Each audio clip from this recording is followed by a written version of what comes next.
Biden's Supreme Court Justice nominee loves infanticide, not kidding, as a blessing of liberty. The Washington Post celebrates a religious movement for defending abortion. And California Democrats push for a Bill of Rights for cats and dogs, while simultaneously turning the Golden State into a sanctuary state for killing babies. This liberal establishment literally believes that infanticide is compassionate healthcare, but not walking your dog is cruelty. Be careful becoming a Democrat, because one day you may just wake up and find yourself worshiping animals and killing infants. I'm Seth Gruber, and this is UnAborted.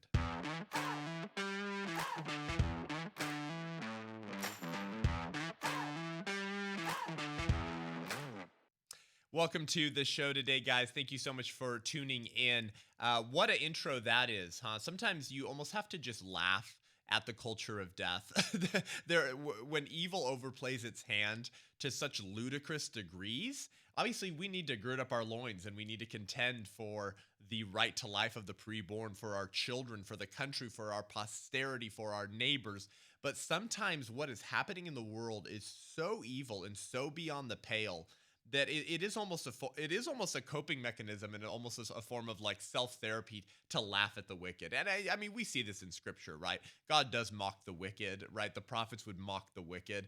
I think there's certainly a place for that, as long as we gird up our loins again and begin to contend for truth. But these headlines write themselves now, right? Like if you pitch that intro to today's podcast to SNL a few years ago, even within my own lifetime, right? They would have been like, yeah, that's a little on the nose. Come on. We can't literally run with that headline. And yet now these are the things that really are happening. Before we dive into it, if you have enjoyed this show, if this is a beneficial podcast for you and you appreciate what we do to equip the faithful, to equip the pro-life movement in the church, to be a voice for the unborn, to stand in the gap for the preborn, give the show a rating and review. We really appreciate it. Give us 5 stars and share the podcast with a friend. And I think that we cover a lot of things on this podcast, and insights and commentary you're not going to get anywhere else when it comes to these topics of ultimate concern, life itself. So share that. We really appreciate it. So Joe Biden has announced his new Supreme Court Justice nominee. We didn't actually, I think, cover this in the show at the time, but a couple weeks ago, 3 or 4 weeks ago, I guess now, Stephen Breyer of the Supreme Court announced that he would be retiring. Of course, he's only retiring because it's a Democrat administration. If Trump was still president, let's just put it that way, then there's no way Stephen Breyer would be stepping down for retirement, right? And he has long been a sort of just a liberal establishment cog in the Leviathan machine. He's incredibly pro-abortion. He's never sided with the conservatives on any pro-life case, even tangentially related to abortion. And so, of course, he's only stepping down now because it enables the Democrats to get someone with his same jurisprudence, which we would say his botched moral vision, right, for the country. And so Biden has nominated a black woman because he promised to, right? Incredibly racist, actually, if you think about it, because now this woman, her name is Ketanji Brown Jackson, she is forever going to be thinking, I wonder if I got nominated to the Supreme Court because of my accomplishments, credentials, and mind, as opposed to because old white Joe Biden, who used to take racist attacks against Republicans like Mitt Romney by telling Democrats that Mitt Romney wanted to put black people back in chains. She'll forever be wondering if she was actually selected because of what she can provide with her experience, her credentials, and her mind. No, it's just her skin color. See, she's just a useful black girl to the white Democrat president, right? And so incredibly dehumanizing and racist, but that's what social justice does to you, right? That's what progressivism does to you. And that's what elevating victim classes does over actual philosophies and ideas. what the person believes, as opposed to just their skin color or their gender. So Biden had said that initially. It's going to be a black woman because diversity or something like that.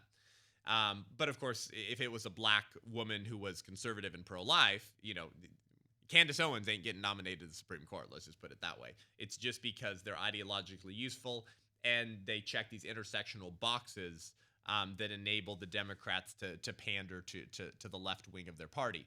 So Ketanji Brown Jackson worked in support of infanticide when she clerked for Supreme Court Justice Stephen Breyer. This is a very important point.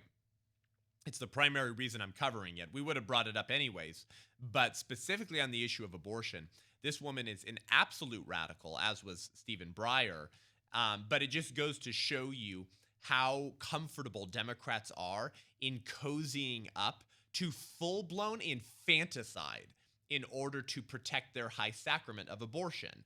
That they'll literally be willing to condone infanticide so that moral premises are not put in the law that would lead to the regulation of abortion. What do I mean by that? If you say infanticide is wrong, like it's wrong to kill babies after they're born, or it's wrong to kill them as they're coming out of the birth canal or halfway out of the birth canal, and that would be wrong, then of course the next natural question becomes, well, would it have been wrong to kill that same baby like right before their head started coming out of the birth canal? Right, and seconds before. If it's wrong to kill the baby halfway out of the birth canal or right after they're born, surely it's wrong seconds before they leave the birth canal, right? Like a late trimester, day of birth abortion. Well, if that's wrong, then probably a week before would have been wrong too, right? Do you see what I mean? So you just start taking it back. And so it gives conservatives the political power to say, well, why not protect the baby here? If you said it was wrong to kill him here in the 9th month, why not 8 months and 15 days? Well, then why not 7 months? That's, fully viable as well. You see, it gives conservatives that ability to say, well, we should just not have abortions. And so the left can never allow moral premises to be put in the law when, if planted, will eventually lead to the slow reeling back of our radical abortion laws. So when I say that Ketanji Brown Jackson is for infanticide, and as is Stephen Breyer, here's what I mean by that. Stephen Breyer on the Supreme Court wrote the dissenting opinion, or rather the approval position of striking down a Nebraska law that was going to ban partial birth abortions. This was a Supreme Court case called Stenberg v. Carhart. Carhart, it was an abortionist. Stenberg v. Carhart. Okay, this was a Nebraska law, so it was a state-level law saying we're going to ban partial birth abortions. It got taken up to the Supreme Court, and Stephen Breyer writes the opinion to strike it down, meaning, no, Nebraska, you cannot pass a ban on partial birth abortions. And who was clerking for Stephen Breyer when he authored that Supreme Court decision? Well, Ketanji Brown Jackson, Biden's new Supreme Court nominee. So if she had anything resembling a semi-functioning moral conscience or compass, she would have excused herself from working for Stephen Breyer for his full-blown support of infanticide. Okay, now, if you're new to the show and you haven't heard partial birth abortions before, let's talk about this very briefly, okay? If you are familiar with it, but you haven't heard a detailed description of it, this is also important. This is very important because partial birth abortions expose the bigotry of being pro-choice. It exposes the true agenda of the Democrat Party, which is abortion through point of birth. And you could argue after birth, actually. Never forget the Born Alive Abortion Survivors Protection Act by Ben Sasse, sponsored by him, and vetoed by the Democrats and Nancy Pelosi dozens of times.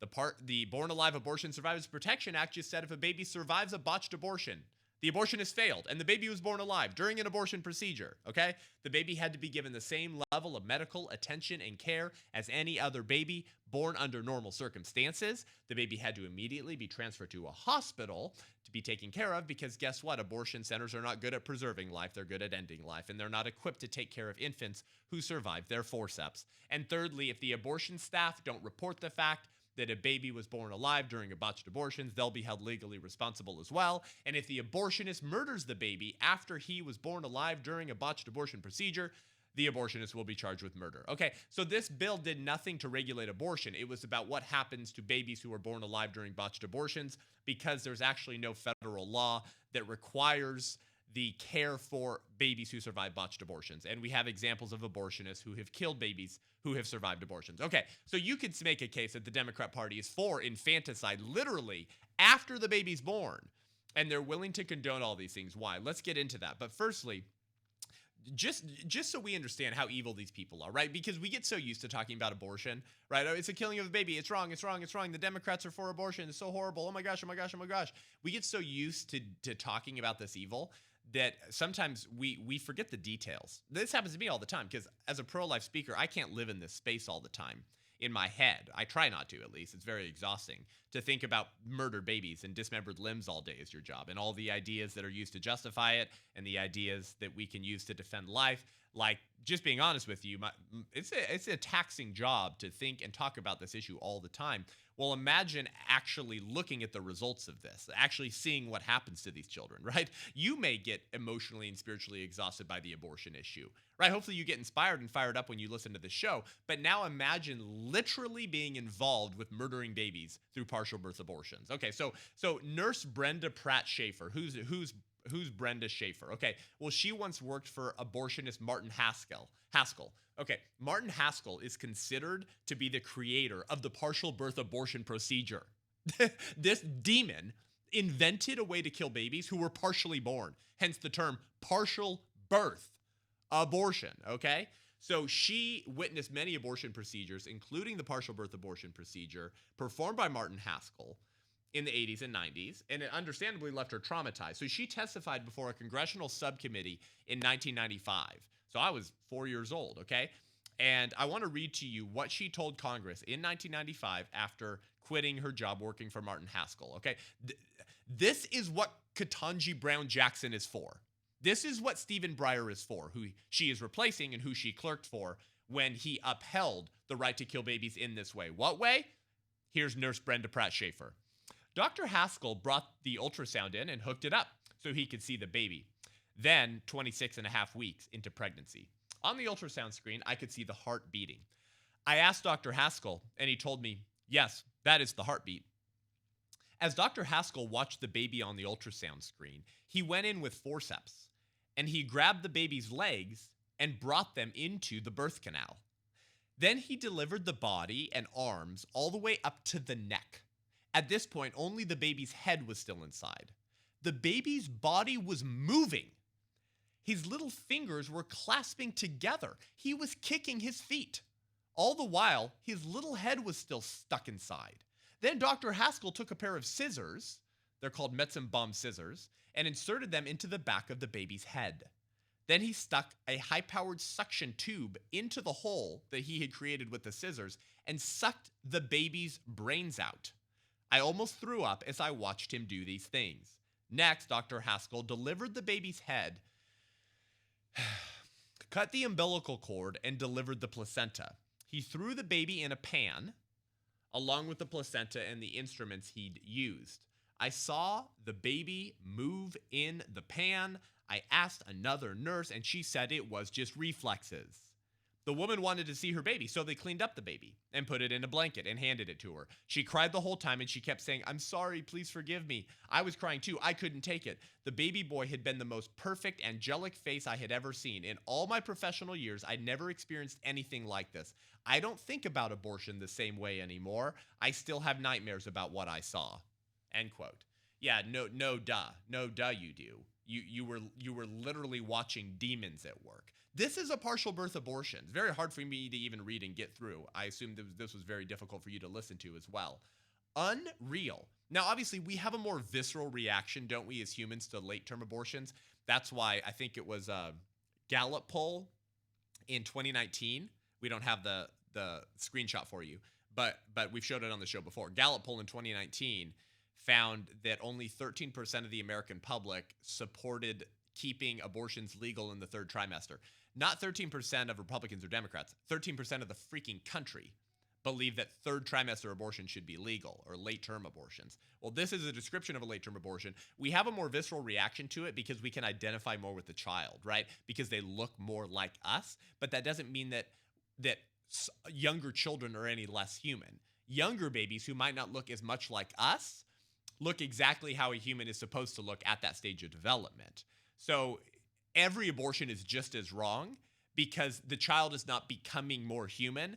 They are fully human from conception, and they gradually unfold their abilities that they already have as their underlying nature as a human being. Does that make sense? But it does make sense from a visceral standpoint. We have a more disgusting reaction to this type of abortion procedure, but they're all just as wrong. But this is a partial birth abortion, right? This is what Stephen Breyer told Nebraska they didn't have the right to ban in their state.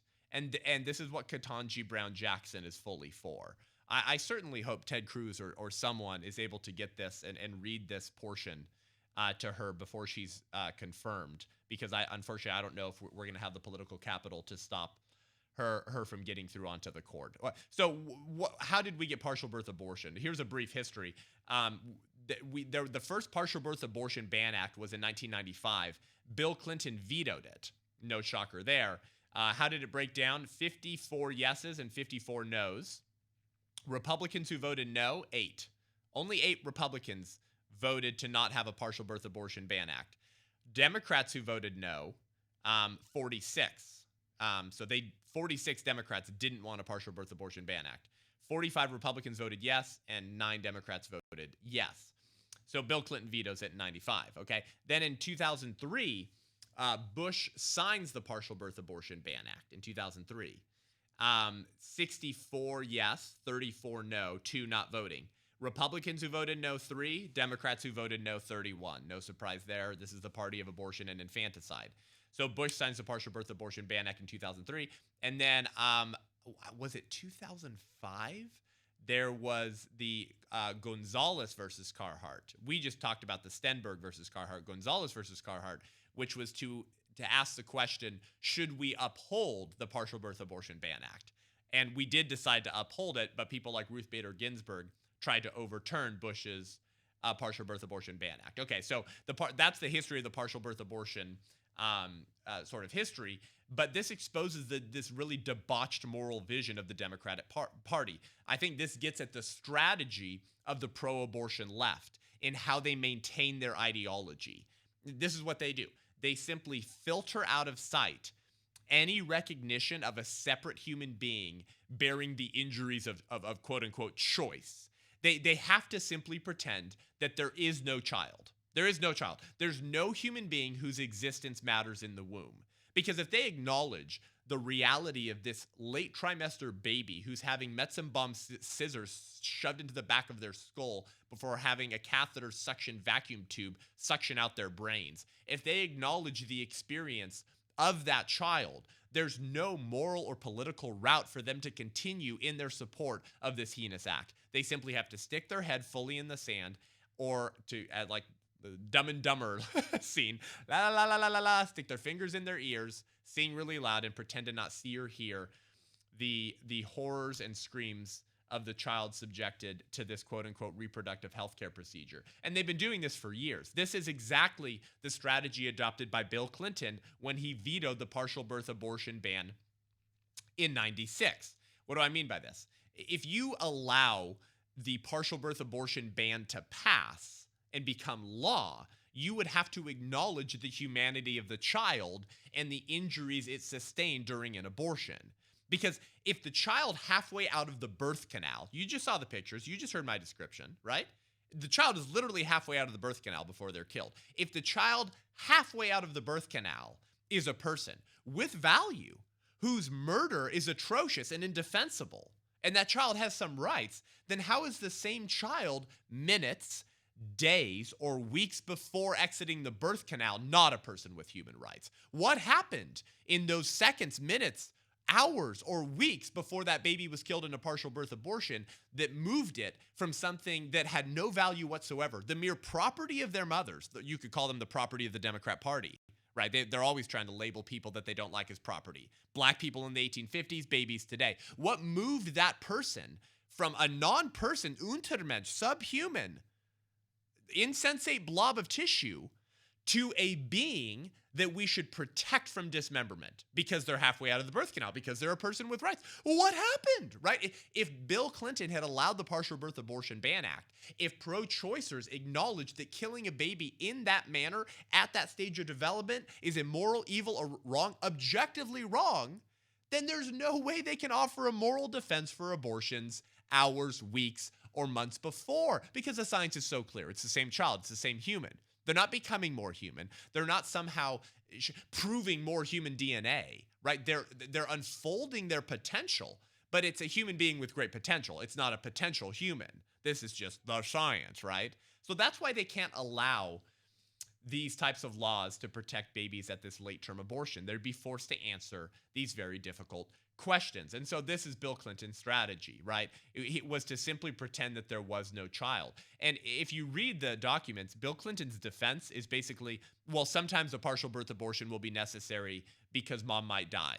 So sometimes it's medically necessary. No, abortion is never medically necessary to save mom's life, even in a high-risk pregnancy. But his entire focus was what? The mom. He couldn't acknowledge the existence of a baby because then there's no way he could morally and politically justify vetoing the Partial Birth Abortion Ban Act. And Hadley Arkus, a professor of jurisprudence at Amherst College and the founder and director of the James Wilson Institute for Natural Rights, explains this brilliantly, helps us understand Clinton's strategy of sticking his head fully in the sand and denying the existence of any reality that might compromise the right to abortion. Here's what he said. He said, Bill Clinton could look out on the experience of a partial birth abortion and never apparently see a child whose skull was being crushed and whose head was being collapsed as the contents of the skull were being suctioned out. That child made no impression on Clinton's visual or perceptual screen because the injuries suffered by this small being simply could not be allowed to count.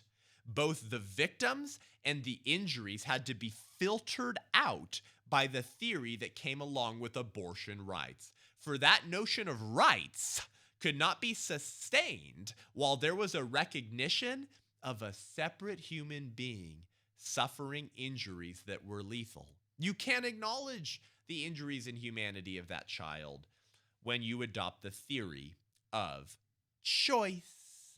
So be careful becoming a Democrat. You may wake up one day and find that you're an infanticidal maniac demon who has no soul left, who can't even be disturbed by the murder of an infant. And yes, a baby halfway out of the birth canal is obviously an infant, particularly in this late stage of development, which the Democrats love to defend abortion as well. So that's what Ketanji Brown Jackson supports, okay? If she had any semblance of a moral compass, she would have excused herself from clerking for Stephen Breyer in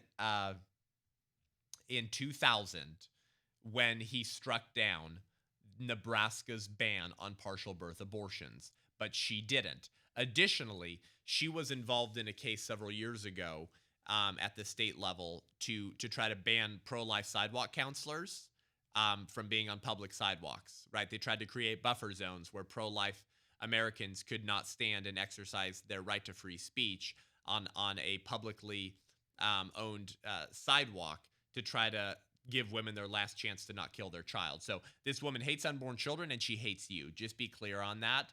And the Democrat Party is fully on board with infanticide, as they always have been.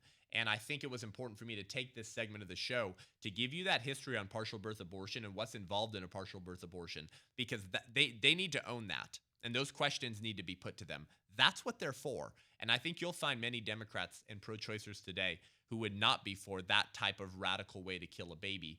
And even their conscience might begin to be stirred. But not this woman, not Stephen Breyer, not Joe Biden, not Kamala Harris, and not the abortion industrial complex. So I want to move on to this next article here from the Washington Post, right, where democracy dies in darkness. Their new piece here is called "The Threat to Roe v. Wade is Driving a Religious Movement for Reproductive Choice." And very interesting, right? Of course, they're going to highlight pieces and people, okay, who say they're Christians or religious, as long as they go along with the prevailing liberal political wins, right? As long as they partner with the left on virtually everything they care about. For example, you're not going to see a piece from WAPO diving into everything that's happening at Calvary Chapel, Chino Hills, where Pastor Jack Hibbs and the Love Life Ministry are saving dozens of babies every few months outside of abortion centers, and then getting women diapers and apartments and cars and jobs, and throwing them baby showers and loving on them and supporting them, right? They say, oh, pro-lifers are just pro-birth. You don't care about the baby after it's born, right? They're not going to show stories of what's happening with Christians, real pastors who embrace the historic Orthodox Christian tradition that all human life is intrinsically valuable at every stage that they're human, the moment of conception. No, they're only going to highlight quote-unquote alleged Christians, quote-unquote pastors, quote-unquote shepherds who are pro-abortion. Right. And by the way, this piece is in the religion category at WAPO. This is not an op-ed. This is in the religion category. But we all know that they would never highlight what's happening at these very pro-life churches. They're only going to highlight heretics, right, and syncretists. Their subline title here is Americans who see a religious case for abortion access try to shift the narrative, okay? So I'm just going to read you a couple paragraphs from the beginning of this. This is just important to highlight and make this point, okay? Because what we're dealing with here is spiritual principalities and forces. And so when we see alleged Christians who are partnering with demons and murdering babies, we need to just remind ourselves what we're actually facing, okay? And we need to be able to call heresy as such and call demons as such, those who are being used by Satan who are not part of the church, okay?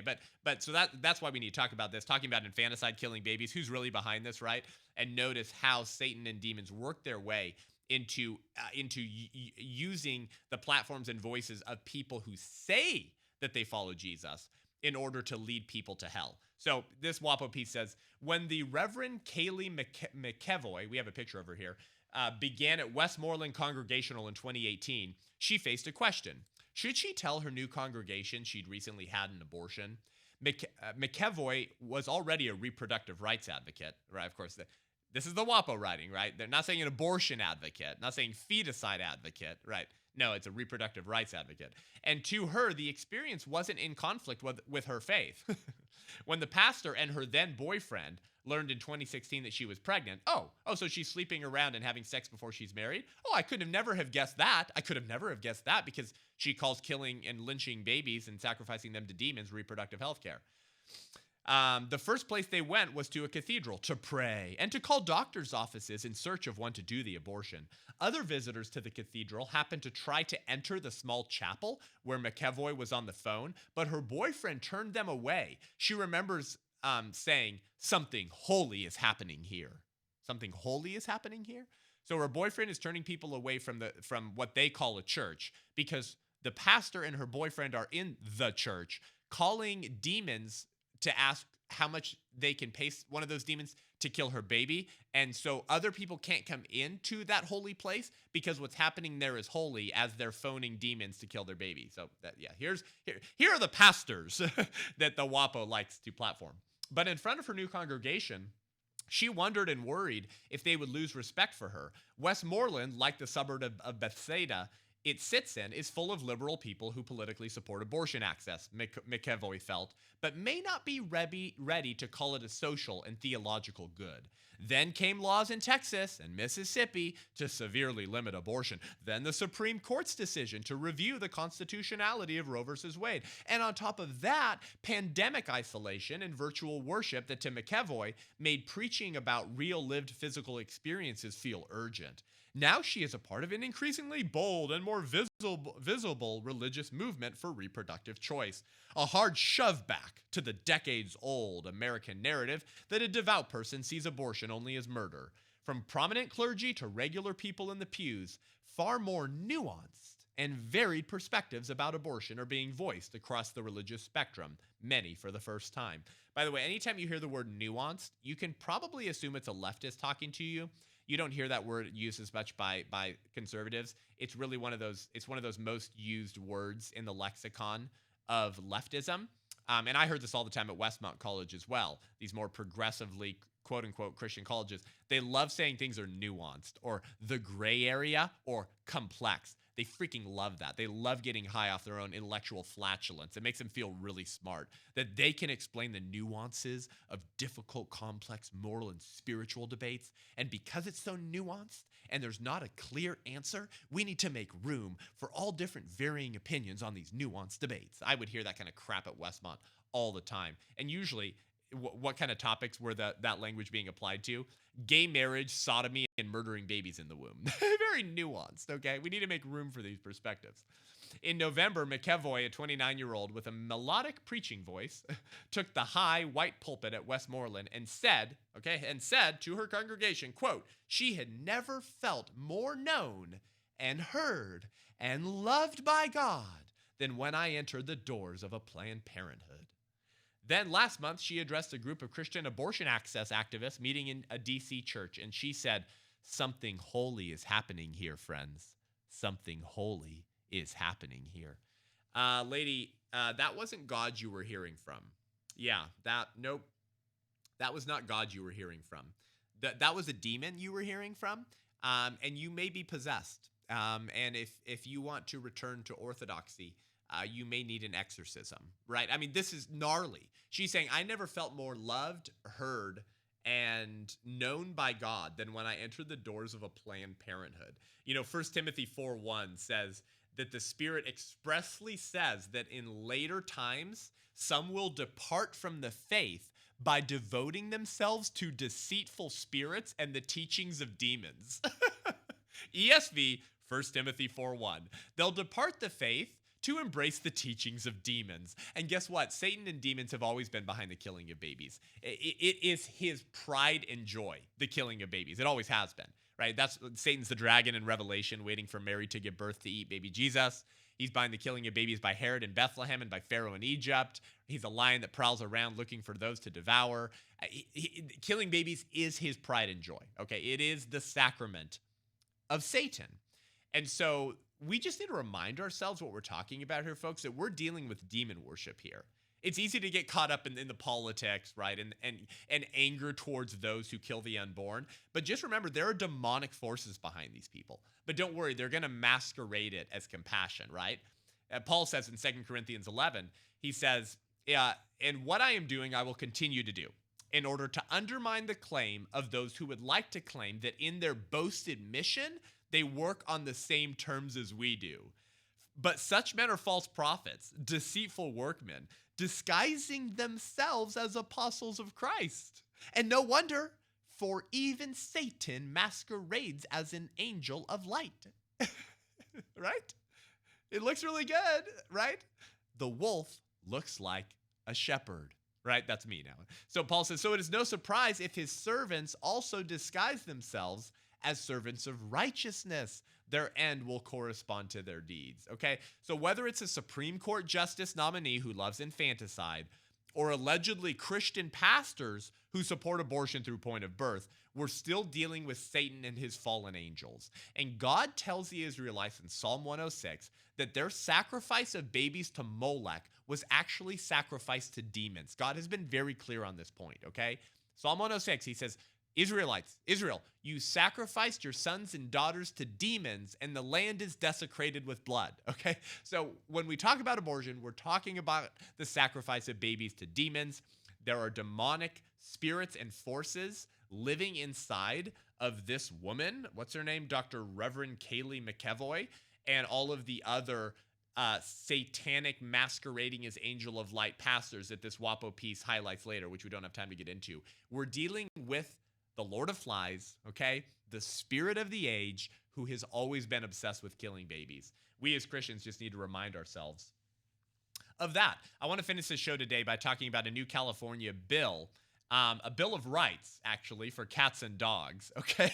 So this is according to the Sacramento Bee on February 17th by Andrew Sheeler. Americans enjoy a Bill of Rights, and soon California pets could as well. A California lawmaker has introduced a bill that would enshrine a dog and a cat Bill of Rights into state law, requiring every animal shelter and animal rescue group to post a copy of said rights on their premises.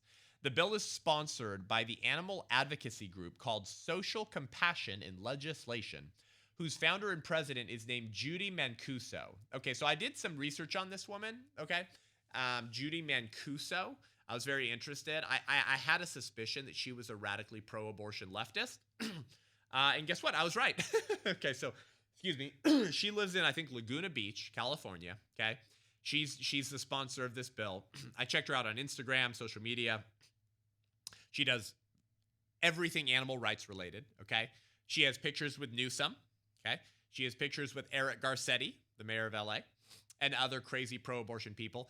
I couldn't find public statements on abortion. I assume that's because she's trying to be politically strategic to get the support of people who love animals but also love babies to support what she's doing. But then I find this other piece from the Sacramento Bee in February that reported that Judy Mancuso is running for office. Here's what it said. In the state assembly, I look forward, Mancuso says, to continuing to work alongside the party and its members to fight for thoughtful yet decisive action to combat climate change, improve public health and safety, address homelessness, protect women's rights, save our ocean and wildlife, and stand against racism and hate here in Orange County and across California. So, there you go. We all know that when she says women's rights, she doesn't mean like young women's rights to not be taught pornographic Planned Parenthood sex ed in public schools. We know exactly what she means. She means abortion. She was posting stuff on Instagram about opposing the recall of Governor Newsom, who wants to put abortion pills on university campus health centers, despite Jerry Brown vetoing that same legislation and advising Newsom to do the same. Excuse me. So this is the woman behind this bill to create a Bill of Rights for cats and dogs. Unbelievable. The bill is, according to the bill, Judy Mancuso said that those rights go beyond just food, water, and shelter. As stated in the bill, dogs and cats have the right to be respected as sentient beings that experience complex feelings that are common among living animals while being unique to each individual. We're thrilled to be codifying this into law. It's called Assembly Bill 1881, introduced by Assemblyman Miguel Santiago, a Democrat from Los Angeles, and it enumerates 7 fundamental rights that every dog and cat in California would have. So here are the rights that dogs and cats in California would have, according to the Bill of Rights, by people who claim that the Constitution is a living document, but unborn children are not, and are currently turning California into a sanctuary state for killing babies. Okay, so what rights apparently do animals have according to California Democrats? Freedom from exploitation, cruelty, neglect, and abuse. A life of comfort, free of fear and anxiety. A life of comfort. Dogs are entitled now. They have a natural right to a life of comfort. Did you know that? They have a right to daily mental stimulation and appropriate exercise. Okay, so I guess you need to read to your dogs now, maybe reading the Constitution. Fourthly, they have a right to nutritious food, sanitary water, and shelter in an appropriate and safe environment. Very interesting. I wonder what the Democrats think about all the wild animals that live in California, all the wild dogs and cats that don't have a home. That's incredibly unjust that they don't have nutritious food, sanitary water, shelter. They're not being read Socrates by their owners, and they don't have a comfy dog bed in the corner of their kooky Democrat-owned owner's house. It's very unjust. I guess now that we're going to see some bill that uses taxpayer dollars to California to go find and round up all of the street cats and dogs and get them in temporary housing facilities. It sounds like a joke, but I actually wouldn't be surprised if they did it. They have a right to preventative and therapeutic health care. They have a right to proper identification through tags, microchips, and other humane means. And last one, they have a right to spaying and neutering to prevent unwanted litters. Funny how they use the word unwanted, right? Who's labeling the dogs unwanted? Is it the bitch? Is it the female dog who's trying to exercise her reproductive health care rights because they're unwanted puppies? It's very funny that they chose to use the word unwanted there, but probably not coincidentally. So apparently dogs have all of these rights, as do cats, but other animals don't. Turtles don't have these rights. Eagles don't have these rights. Rats don't have these rights. Snakes don't have these rights. Chipmunks don't have these rights. All of any other pet that you might like to have. Parrots don't have these rights. Just cats and dogs. It's very, very bigoted of California Democrats to focus their natural rights of animals only on 2 species. I think Peter Singer called that speciesism.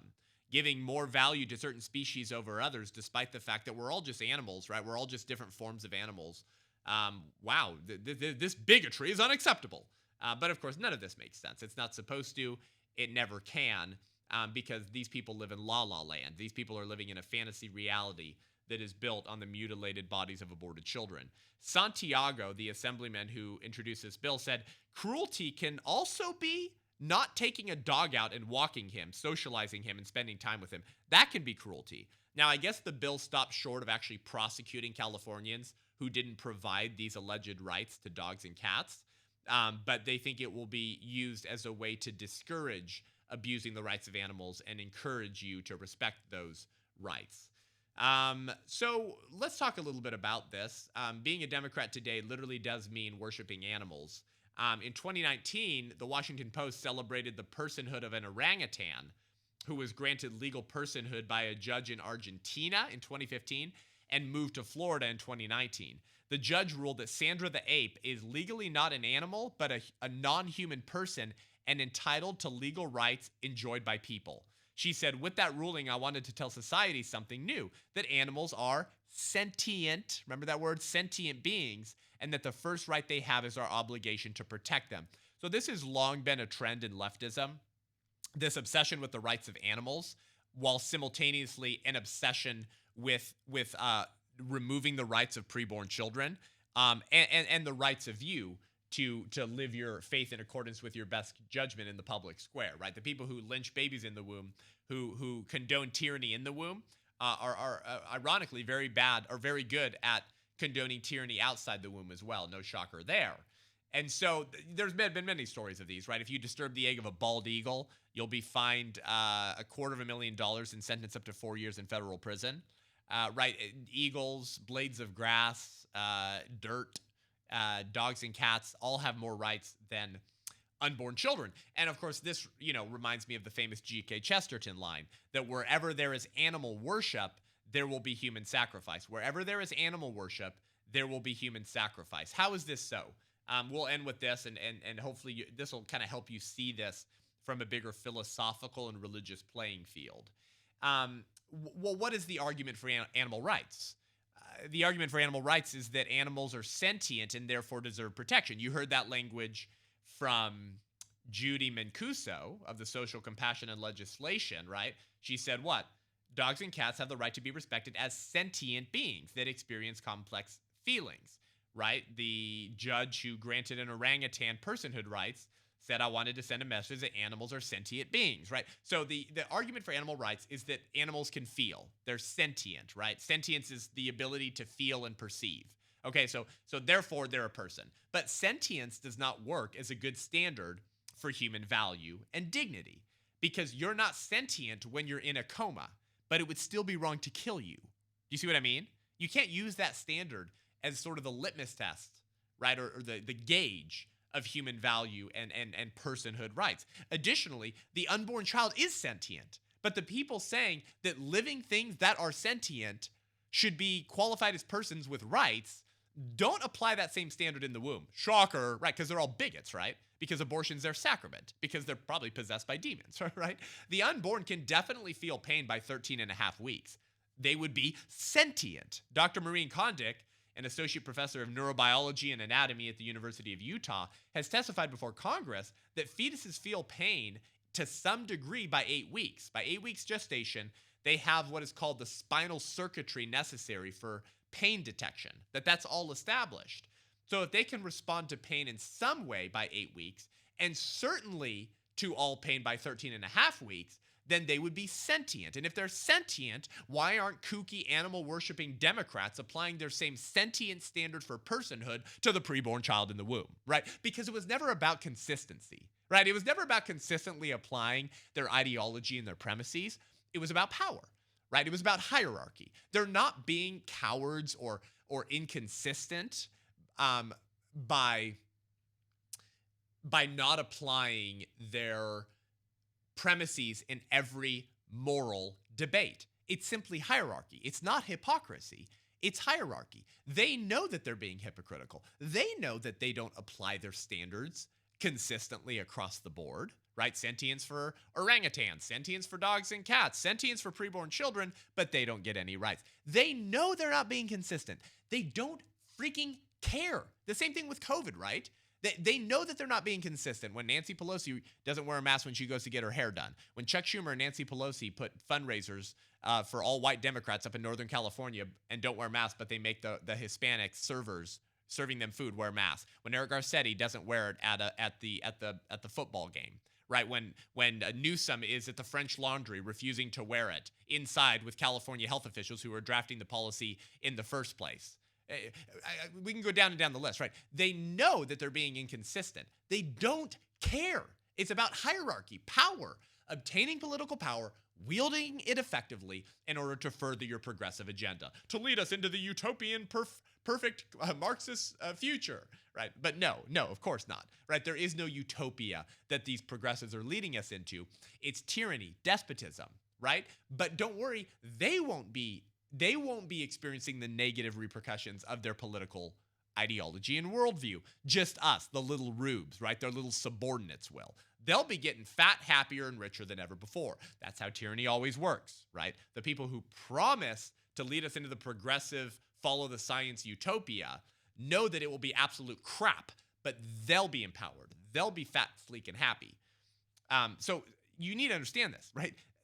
They know that the unborn child is sentient. They know they can feel pain. All these follow the science people, Dr. Fauci, right? All these, they know when the child can begin to feel pain. They just don't care, okay? So sentience just doesn't work philosophically as a gauge of human value and dignity, but they're going to wield it because it sounds good, right? They can get people to jump on board with it. Oh yeah, we don't want dogs to be harmed. If they can feel pain, they should have rights. But babies do too. Yeah, but who cares? Who cares? I need to be able to kill my baby so that I can keep my salary at my nice cush job, because this pesky uterus keeps me from achieving the same level of success in the workplace as men, okay? But so apparently, according to California Democrats, sentient monkeys, dogs, and cats deserve personhood, but sentient unborn babies don't. There you go, okay? So let's step back then. What does it mean to be a person, right? If actual persons in the womb who are sentient don't have rights, but animals do, what does it mean to be a person? Well, there's two views, I guess, on personhood. One view says that it's the immediate capacity for reason, moral agency, consciousness, and self-consciousness, right? You have to be immediately able to exercise these certain capacities that human beings have in order to be a person. The consequences of this is that infants would be disqualified. Infants can't exercise reason or moral agency. Neither can those in a coma. The other view is our view. It's the historic Orthodox American and Christian view of personhood, which is that it's not our immediate ability to exercise these cognitive functions, rational nature, and self-awareness. It's the fact that we have a natural ordering towards reason, towards moral agency, towards consciousness, which all human beings have in virtue of their humanity and which will be realized in time. Does that make sense? Because even your toddler cannot exercise a rational moral nature to the same degree as you. Infants cannot at all, but they still have protections under our laws, right? Because for the majority of American history, we've adopted this second view of personhood. What it means to be a person doesn't mean you have to prove certain cognitive abilities in the immediate now. It's that you have all of those abilities as part of your nature as a human being, and they gradually unfold given time. The fact that you can't immediately exercise them doesn't make you less of a person. The fact that you might lose some of those abilities, like if you're in a coma, also doesn't make you less of a person in the here and now. We wouldn't say that a dog is less of a dog because they lost the ability to currently bark, even though the ability to bark is part of the natural ordering of what it means to be a dog, even if they can't immediately exercise it in the here and now. Does that make sense? That's our view of personhood. So this would mean that all human beings are persons, right? But there could be non-human persons, like angels. Angels are not humans, but they would be persons with a rational nature, right? And I guess we could include, if there are aliens, right? They would not be humans, but they would be persons. Oh, by the way, the Holy Spirit is a person, but not a human. So there can be non-human persons, but every human is a person. Does that make sense? But this means that animals are excluded from this definition of person. Animals are excluded because they don't have an underlying nature of rationality, of self-awareness, of consciousness, of moral accountability, right? We don't charge a dog in a court of law. The pit bull never gets drugged before a judge for attacking the kid in the park. But you will if you attack a kid in the park because you knew better. Why? Because you had a rational moral nature, okay? So animals are excluded from this definition of person. So attempting to dignify animals by granting them personhood, dogs, cats, orangutans, doesn't elevate animals to the level of humans. It doesn't bring animals up to our level. It reduces us all as humans to the level of animals because human beings are exceptional in the very ways that we're not like animals. That's why we're exceptional, because I'm not like that dog. Okay? I don't piss on a freaking sign because I know better. The dog doesn't know better. I'm exceptional in every way the dog is not. I'm an image bearer of God, and God has a rational moral nature, right? He has self-awareness and consciousness. I'm created in his image, and human beings are the only form of species that have that ability, unless there's other image bearers who are not humans on some other planet. Not worth getting into that conversation. Do you see what I mean? So granting animals personhood doesn't dignify animals to the level of humans. It reduces humans to the level of animals. And C.S. Lewis was concerned about this. In The Abolition of Man, we quoted this like 10 months ago or something on the show, 9 months ago on the show, but it bears repeating. C.S. Lewis had this concern circa 1944, okay, in The Abolition of Man, one of the most seminal prophetic pieces of writing in the last 100 years. He was specifically speaking about the danger of the animal rights movement. These very same kooks we're dealing with now, right? Miguel Santiago in Los Angeles and Judy Mancuso. C.S. Lewis was concerned about these people in the 40s. And he said, if the animal rights movement established through culture or law that human beings have no intrinsic dignity greater than that of any animal, the world would not be a better place for either humankind or animals. Instead, it would be a utilitarian nightmare in which the strong would destroy the weak, in which power-crazed leaders would destroy everyone who loved peace. Does that sound prophetic? In which the wealth of the world would be concentrated into the hands of a murderous few. Sound like World Economic Forum? Huh? Sound like the abortion industrial complex? Sound like George Soros? Sound like the Hewlett-Packard family? Sound like all the people who fund all of this degeneracy? In which mercy would be unknown, and the only virtue would be the ability to survive, in which the only right would be the right to die. Because, see, your only virtue in a Darwinian world is the ability to survive. Isn't that the doctrine of Darwin? The survival of the fittest, right?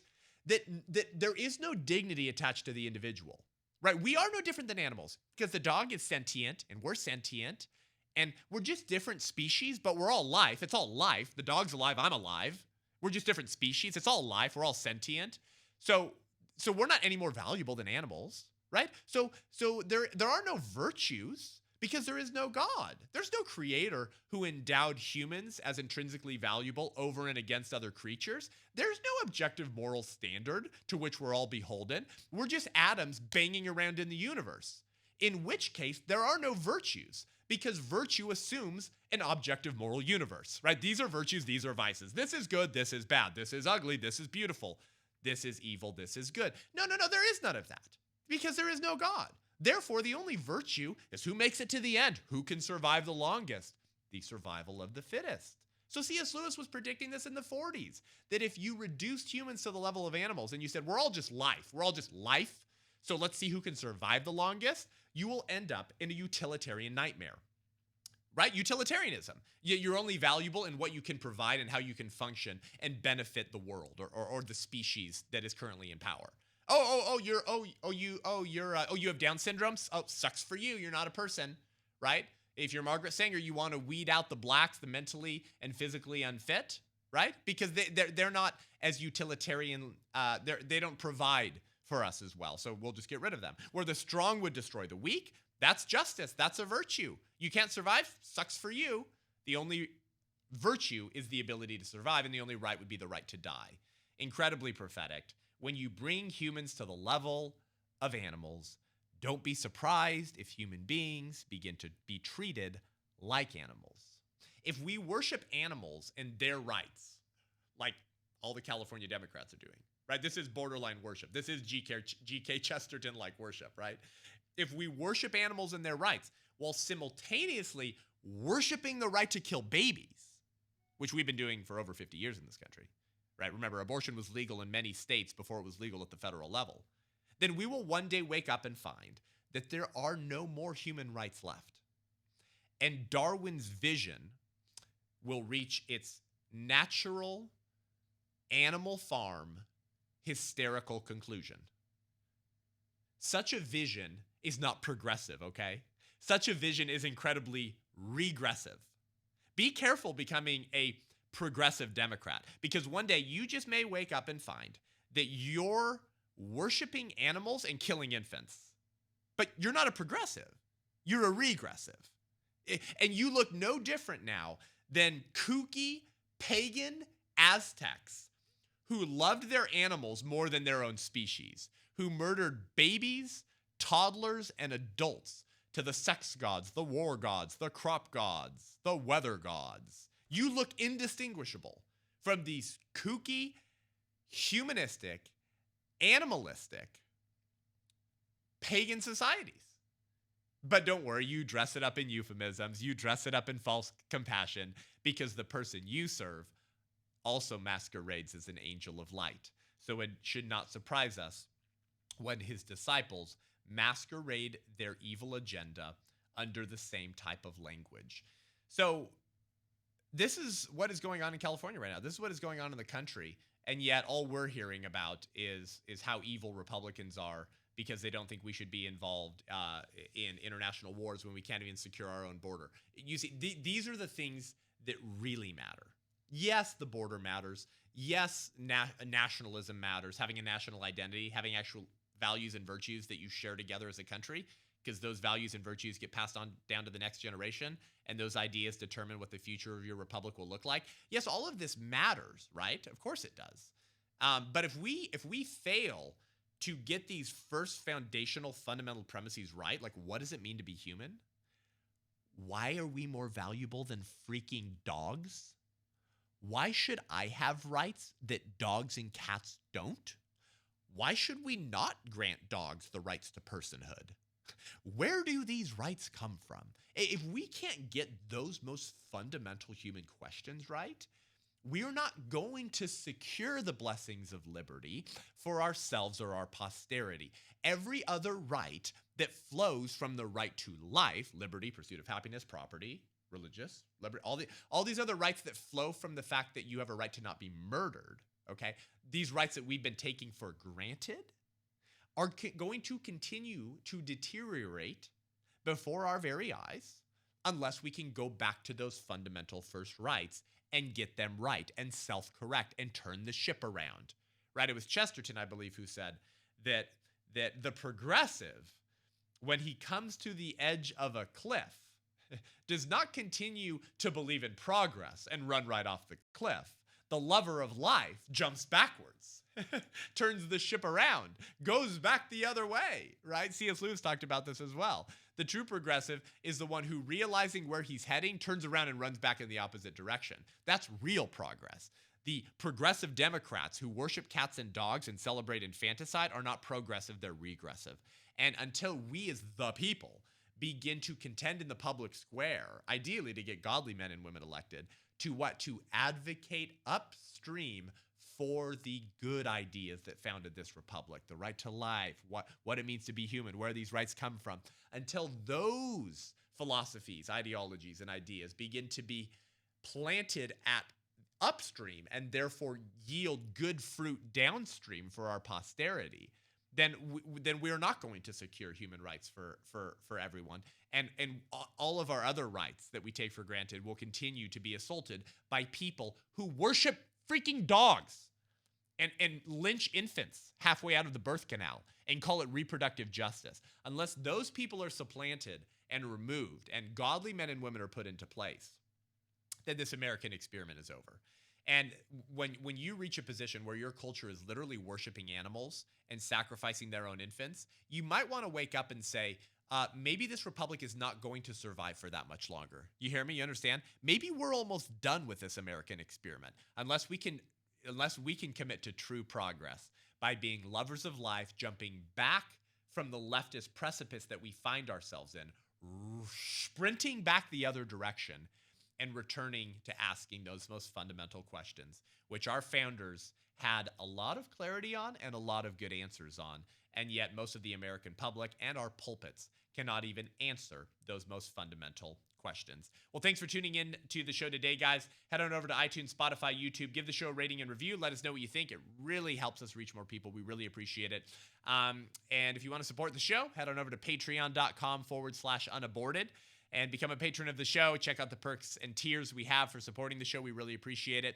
And if you want to book me for an event soon, as my schedule's filling up this year, go to sethgruber.com, SETHGRUB as in baby boy, ER.com.